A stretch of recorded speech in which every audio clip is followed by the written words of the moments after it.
Housing board అండి.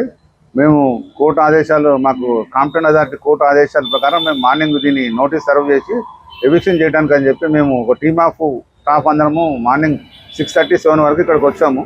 7:30కి వాళ్ళు ఒక మాఫ్ గ్యాదరింగ్తో ఒక బాక్సర్స్ వాళ్ళందరితో పెట్టి మా మీద అంతా తోసేయటము, మా మీదకు దాడి చేయటము ప్రయత్నం జరిగింది. ఆ ప్రయత్నంలో మాకు చిన్న చిన్న గాయాలు కూడా అయినాయి. అవన్నీ కూడా పోలీసు వారు వారి యొక్క ట్యాబ్లో ఫోటోలు తీయడం కూడా జరిగింది. అది జరిగినాక ఒక గేటు కూడా లాక్ చేయడం జరిగింది. ఇంకా మేము ఇక్కడ గేటుకు తాళం వేస్తామని చెప్పి మేము మా మీదకు వాళ్ళు అందరూ ఒకటేసారి దాడి చేయడంతో అతనికి ఊపిరాడక, అతనికి ఇట్లా తోయటము ఇవన్నీ చేయడంతో ఊపిరాడక ప్లస్ అతని మీద మ్యాన్ హ్యాండింగ్ చేయడం వల్ల కూడా అవన్నీ కూడా వీడియోలు కూడా ఉన్నాయి. దాంతోనే అతను ఊపిరాడక ప్లస్ ఆ తొక్కిసలాటలో ఇప్పుడు మనం తొక్కిసలాట ఎట్లా జరుగుతుంది, తొక్కిసలాటలో కింద పట్టడం జరిగింది. ఆ మార్నింగ్ కూడా అతను కూడా మేము అందరం కలిసి వచ్చాం. నేను వెంగళరావు నగర్లో ఉంటాను, అతను సంజీవ్ రెండర్లో ఉంటాడు. చనిపోయిన ఆయన అందరూ R Jagadishwara Rao, assistant estate officer, age వచ్చి 52 years.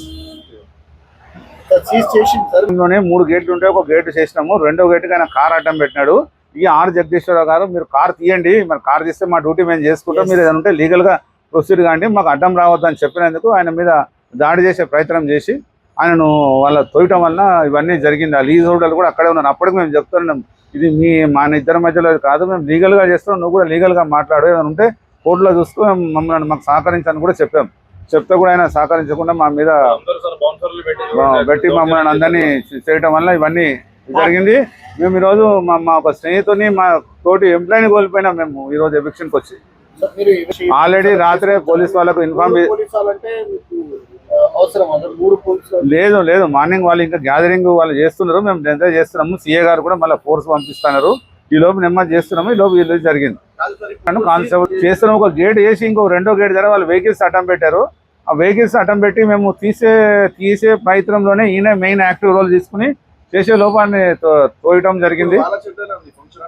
ఫంక్షనల్ అంటే ఇంకా మేము ఈ ఇన్సిడెంట్ జరిగినాక ఒక గ్యాప్ ఇస్తాం. మేము ఇప్పుడు మా కొలీగ్ ఒక అతను ప్రాణం కోల్పోయే స్టేజ్ వచ్చి హాస్పిటల్ తీసుకోవడం అంతా మెంటలీ డిజార్డర్ అయిపోయినాం. మార్నింగ్ మమ్మల్ని 5 మంది మా ఫ్రెండ్ తీసుకొచ్చినాడు, నేను అక్కడే ఉన్నాను. ఇసాకుద్దీన్. నాకు ఒక్క నిమిషం మనం చెప్తాను.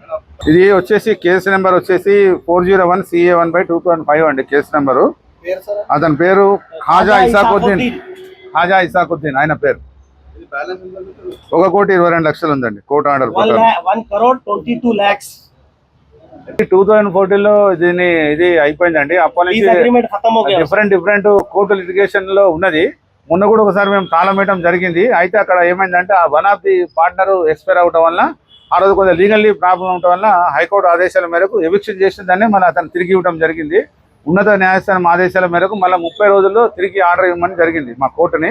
ఆ కోర్టు ఆదేశాల ప్రకారం మేము వచ్చినాక ఈ ఇన్సిడెంట్ జరిగిందండి రోజు.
Bak hadi.